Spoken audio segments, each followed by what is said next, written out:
Bonjour à toutes et à tous, et ravi de vous retrouver. Actualité oblige, nous allons bien sûr parler de la nouvelle explosion de la dette publique française. Les chiffres de l'INSEE viennent de sortir pour le troisième trimestre 2024. Bien sûr, on s'attendait à une catastrophe, mais c'est encore pire que prévu. La dette publique française a atteint un nouveau record historique, mais surtout l'augmentation trimestrielle ne cesse de s'accroître. Assez incroyable, au cours du dernier trimestre, la dette publique française a augmenté de quasiment 72 milliards d'euros sur un trimestre. Le trimestre d'avant, c'était 69 milliards de plus. Le trimestre d'avant, 58 milliards. Vous voyez que c'est en train, évidemment, de devenir complètement explosif, catastrophique. D'où cette question, combien de temps cela peut-il durer? Avant la faillite, bien sûr. Et puis surtout, combien de temps nous allons continuer d'augmenter cette dette, je dirais, en toute impunité. Alors, c'est vrai que les taux d'intérêt commencent à augmenter, donc il y a des conséquences très concrètes pour nous. On verra ça, bien sûr, dans le détail. Autre question également déterminante, vous avez été nombreux à me la poser. Comment va-t-on régler cette dette? Comment va-t-on payer? Et qui va payer? Est-ce que c'est possible de réduire cette dette? On va répondre à toutes ces questions, évidemment, essentielles, bien sûr, pour notre avenir. Il y aura également la question de la semaine, notamment sur l'euro-dollar. L'euro-dollar a énormément baissé ces derniers mois et ces dernières semaines en particulier. Est-ce que ça va durer? Ce sera la question de la semaine. On terminera, bien sûr, comme d'habitude, avec une bonne nouvelle. Il y en a une, mais enfin bon, elle n'est pas vraiment économique. On verra ça tout à l'heure dans le détail, bien sûr. Ce sera pour la fin de la vidéo. Mais on commence tout de suite parce qu'il y a des chiffres assez incroyables que je vais vous montrer. Des chiffres, des calculs que vous n'avez jamais vus nulle part, d'ailleurs, certainement.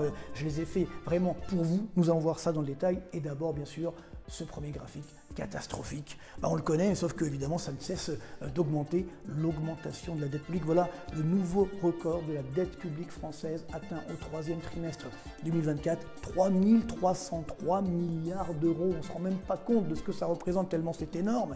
Une augmentation depuis le début 2020 de 915,1 milliards d'euros. Voilà aujourd'hui l'ampleur des dégâts. Si on regarde en pourcentage du PIB, là aussi une très forte augmentation, regardez bien, on est aujourd'hui à quasiment 114% de notre PIB, donc de la richesse que nous créons en France. Donc ça veut dire 1,5 point sur un seul trimestre et 3,8 points en 3 trimestres. C'est ça qui est dangereux, bien sûr. Là, on se souvient de l'augmentation liée au coronavirus. Après, ça s'est un petit peu calmé, mais là, regardez bien cette forte tension. On n'a quasiment jamais vu ça, sauf dans des phases de récession ou de crise grave. Et c'est ça qui aujourd'hui est en train de devenir très inquiétant, parce que tous les pays de la zone euro, voire du monde, essayent de réduire la dette, sauf la France. La France, c'est le pays parmi les grands pays de la planète qui augmente le plus sa dette publique, et surtout sans impact économique positif. C'est ça le problème numéro un, c'est que plus la dette publique augmente fortement, moins le PIB, c'est-à-dire la richesse qu'on crée en France, augmente fortement. Voilà le graphique qui tue, j'ai envie de dire, et qui ne cesse de devenir dramatique. La courbe bleue, c'est l'augmentation du PIB. Alors, évidemment, le PIB, donc la richesse, c'est un flux de revenus, donc c'est normal que ce soit, je dirais, inférieur à la dette, mais c'est vrai qu'il y a quelques années, c'était supérieur à la dette publique, qui est ici, donc la courbe rouge. Et évidemment, on voit qu'avec le temps, tout s'en va, comme le disait Léo Ferré, mais néanmoins, ça y est, la courbe rouge largement dépassé la courbe bleue, et surtout, l'écart s'accroît. Regardez, 400 milliards d'écart entre les deux, mais regardez bien, le gros problème, c'est quoi? C'est que si à la rigueur, j'augmente ma dette publique et qu'en échange, j'ai beaucoup de croissance, j'ai beaucoup de revenus, on peut dire, bon allez, c'est pas grave, c'est une dette qui a généré ce qu'on appelle un effet accélérateur, qui a donc été positive finalement. Une dette n'est pas forcément négative, elle peut être positive, notamment pour s'endetter pour acheter son appartement, par exemple, pour sa maison, pour les entreprises, pour l'investissement, pour l'État, on pourrait dire la même chose. Si j'augmente ma dette, mais que mon PIB, ma richesse augmente au moins autant que cette dette, à la rigueur, ça passe. Mais regardez bien, ce n'est évidemment pas le cas. Regardez, les chiffres sont évidemment horribles. Donc, dette publique, l'augmentation depuis le début 2020, 915,1 milliards d'euros. Et sur la même période, le PIB en valeur, ça veut dire augmenter de l'inflation, bien entendu, a augmenté de 469,3 milliards d'euros. Faites la différence, il manque 445,8 milliards d'euros. Ce chiffre, cet écart ne cesse de se creuser de trimestre en trimestre, et c'est ça qui ne fonctionne plus. On voit bien d'ailleurs sur la fin de période, la courbe rouge, la dette publique, elle augmente très fortement. Par contre, la courbe bleue, le PIB, même malgré l'inflation qui augmente, c'est pas génial, et ça va évidemment être encore pire pour le quatrième trimestre, parce que pour le quatrième trimestre 2024, il y aura une baisse du PIB français.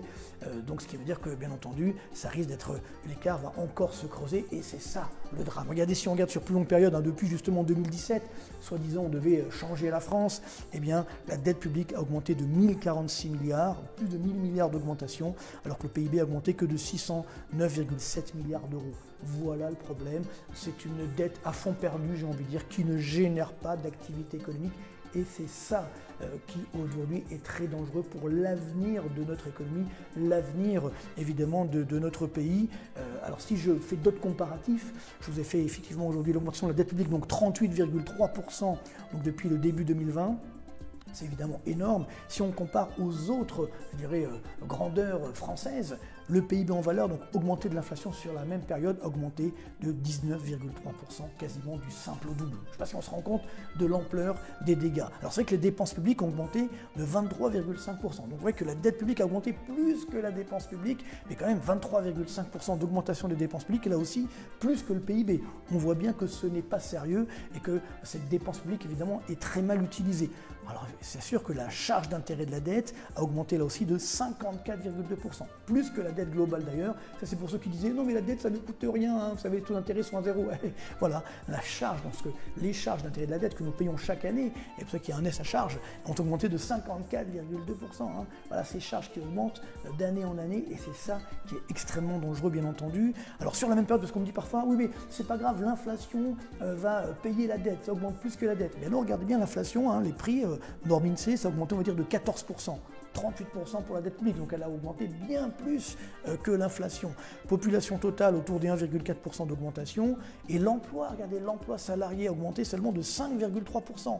J'ai mis 33,3% d'augmentation de la dette publique, l'emploi seulement 5,3%. Dans le privé 5,9%, l'emploi public 3,4%. Alors on m'avait dit que l'emploi public n'allait pas augmenter, hein. Vous vous souvenez, hein, on ne va pas remplacer un fonctionnaire sur deux, etc. On va réduire la voilure, pas du tout. 3,4% d'augmentation de l'emploi, je dirais, public. Donc là aussi, on se rend bien compte que par rapport à la croissance, on est très très loin, je dirais, de la situation normale d'un pays qui doit justement générer plus de croissance que de dette. Et parallèlement, si on regarde l'industrie, la grande arnaque de la réindustrialisation, sur la même période, la production industrielle, le niveau de la production industrielle française a baissé de 4,6%. Donc, enfin, il faut qu'on se réveille. J'augmente ma dette publique de 38,3%, mes dépenses publiques de 23,5% et mon PIB augmente de moins de 20%. Ma production industrielle baisse de 4,6%. C'est l'emploi de seulement 5,3%. Attendez, mais on ne peut plus continuer comme ça. Ceux qui disent aujourd'hui qu'il faut continuer